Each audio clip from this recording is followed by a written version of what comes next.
మన దేశపు 4 దిక్కులు నలుగురు దేవతలు పాలిస్తున్నారు అన్న విషయం మనం వినుంటాం. అది నిజమనుకుంటే దానికి కారణం ఏమై ఉంటుందని మీరు అనుకుంటున్నారు? ఒక్కసారి ఆలోచిద్దాం రండి. ఉత్తర దిశ శివుడికి అత్యంత శుభప్రదంగా పరిగణించబడుతుంది. ఎందుకంటే ఇది అతని నివాసమైన కైలాస పర్వతం యొక్క స్థానం. అందుకే మౌంట్ కైలాసాధిపతిగా శివుడున్నాడా? విఘ్నేశ్వరుడు అంటే విఘ్నాలు తొలగించే దేవుడు.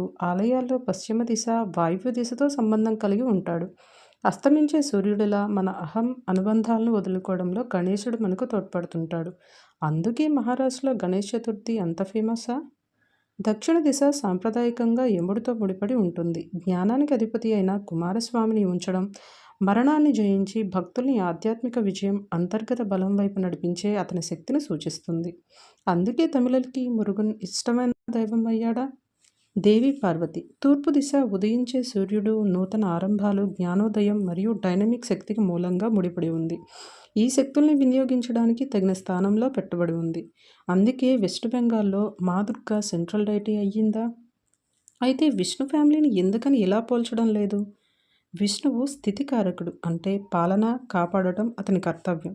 అందుకే దశావతారాలు ఎత్తి ఈ విశ్వాన్ని ప్రొటెక్ట్ చేస్తున్నాడా? అయితే బ్రహ్మ సృష్టికారకుడు కదా. ఆయన పద్మంలో ఉద్భవించి కాస్మిక్ ఎనర్జీని కంట్రోల్ చేస్తున్నాడని మరి అనుకుందామా? మీ అమూల్యమైన ఆలోచనలని కమెంట్ ద్వారా తెలియచేయండి. అలాగే మీకు నచ్చితే ప్లీజ్ సబ్స్క్రైబ్.